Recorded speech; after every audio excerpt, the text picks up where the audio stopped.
Hello guys, and welcome to my latest bit of money-making guide. This is one of the best money-making methods that I've been able to find in the Elder Scrolls Online, and it's not too terribly difficult to do, and it is the agility farm. As you can see, I get the double robust agility necklaces there, as well as the Zivkin motif. But this is a really good farm. It's a great way to make quite a bit of money. I managed to net about 1k Tel'var stones in about 8 minutes of grinding. You can easily sell 1k Tel'var stones for upwards of 6 to 7k gold, so it's not so bad. Alright guys, so the area that we're going to be doing our farm here is called the Feeding Pits. It's on the Ebonheart Pact side, and I'm showing you guys the place right on the map here. Now the reason that we're going to farm here is because there's a lot of monsters here that drop Bloody Claws and Monstrous Teeth. Those are the two trophies that you need to collect in order to open agility vaults. Once you have 60 of either trophy, you can open a vault and get a shot at some agility gear. Now, monsters that drop Bloody Claws are Scamps and Clan Fears, and then monsters that are going to drop your Monstrous Teeth are going to be Daedroths, Harvesters, Ogrims, and finally Grievous Twilights. For this guide, in this particular area, we're only fighting Scamps, Clan Fears, Daedroths, and Ogrims, so thank God we don't have to deal with any Grievous Twilights or Harvesters. So we're going to start just in this first room here. I'm going to do this guide while tailing the sweeper. And the reason I'm going to tail the sweeper is just then it kind of gives you guys an idea of how fast you can clear the rooms before you catch up with the sweeper. It is possible to stay behind the sweeper if you're by yourself. As you can see me do it here. I'm not even running a build designed for PvE as well. I'd recommend if you guys come to farm here, don't use a build that's designed for PvE. Make sure that you have a build that you can somewhat defend yourself against another player with, as this is a PvP zone. So I just quickly clear up the monsters in every room. I'm going to do my best to kill them off as fast as possible, hopefully without dying. Of course, if you take a death, it means you're going to lose some stones. Luckily, I don't take a death in this particular piece of footage here. So after I finally manage to clean these mobs up, I'm going to grab this chest here. Now, picking up chests while farming is awesome, especially if you're by yourself. You get every chest that you get.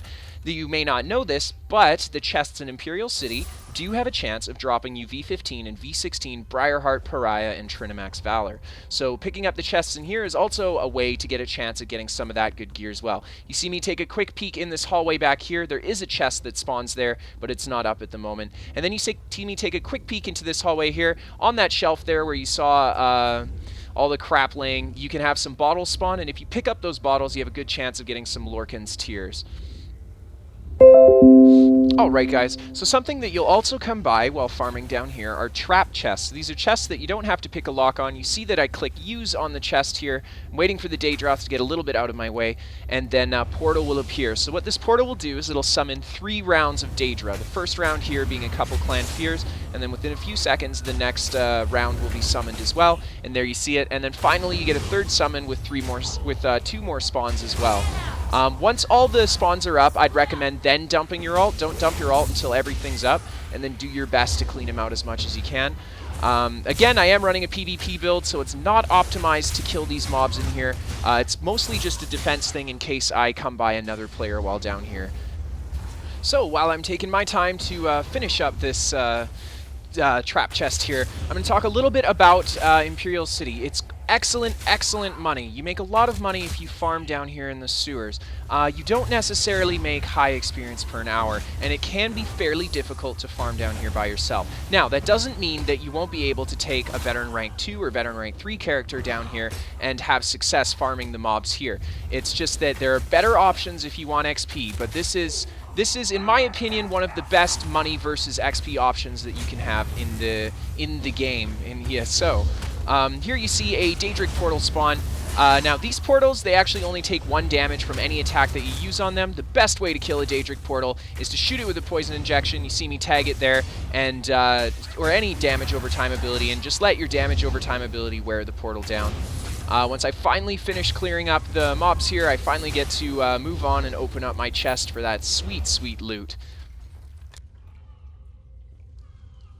After I finally finish this trap chest here, you see I get a Locket of Pariah and a ton of Tel'var stones, not to mention the Tel'var stones that I had already gotten from killing the monsters by myself here.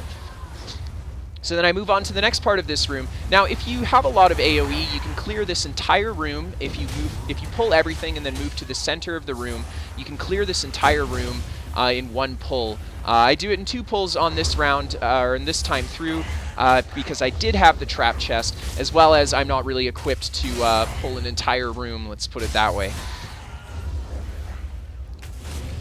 Now, another thing to keep your eyes out for while you're down here in the sewers is Trove and Cunning Scamps. Now, Cunning Scamps will drop you Tel'var sacks that you don't open while you're in the sewers. Wait until you get to a safe zone to open them. You can open up the Cunning Scamps Tel'var sack, and you'll get a few Tel'var stones. The Trove Scamps will drop the good goodies. There'll be a Scamp that will appear, and they'll try to escape through a portal, and if you bash them, they won't be able to teleport away. And you can kill these Scamps, and sometimes you get some really cool loot from them. You can get 3 of the potency 10 runes, the stuff that you make V16 runes out of, and that's worth about 12 to 14k gold. You can also get a Hikajo rune, and that sells for about 40k gold plus. So the Trove Scamps are something to keep your eyes out for, but they are fairly rare, and they're not going to be the bread and butter of your income down here.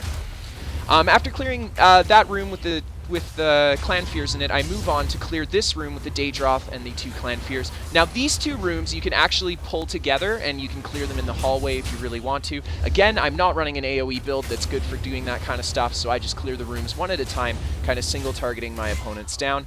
While I'm playing in here, you notice that I try to keep my health and my resources as high as possible. I really don't want to get caught off guard by another player down here, as this is a deadly PvP zone, guys, and you don't want to lose your stones. So I finally finished that room, and now this is the slow room. I call it the slow room because it's the one room that you have to clear by itself, and you can't pull to another room for the clear. And this room, you don't really get any great loot from. There's nothing that'll drop you teeth in this room. Now, the claws are definitely worth it, I would say, but having something that drops the teeth is always nice, too. So after I finally finish clearing this room here, I'm going to move on to the next one. This next room is quite a large room, and there's a lot of mobs in it.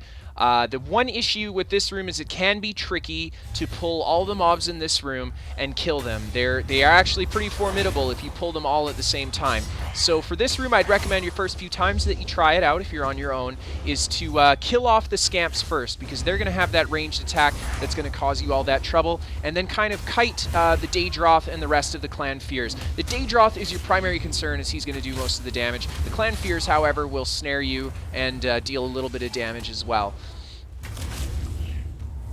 Now, there are 2 chests that can spawn in this room. One of them spawns in the middle of the room, right in plain sight, and it's fairly easy to see. And you'll see once I finish up killing these guys here, I'll show you where the second chest spawn is as well.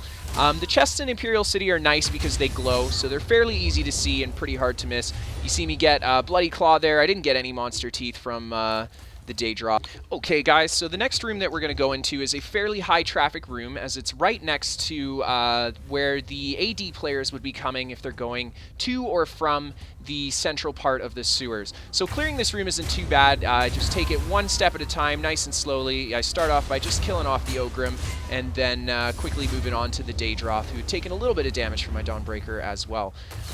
This is the last room for this guide, guys. I hope that you guys enjoyed it. You see that I make about 1k Tel'var stones from my entire trip down here that lasted around 7 to 8 minutes. So you can easily pull in over 5-6k Tel'var stones an hour if you move a little bit quicker than I did. So I hope you guys kind of saw how much loot you could get down here. There's a lot of really cool stuff. The trophies can take a little bit of time to build up, but once you build up enough, go ahead and unlock your vaults, or you can just sell the trophies to other players if you'd like. I really hope that this guide helps you guys out on your quest to make some bank in ESO. You can also get your agility rings and necklaces this way. Keep in mind they drop in random traits on robust, arcane, or healthy. And you see here I get a monstrous tooth, followed up by an awesome drop Helm of the Pariah. I believe I get a V16 Helm of the Pariah. Yes, there it is, infused. So I hope you guys have a great day, and I wish you the best of luck with your loot in the future.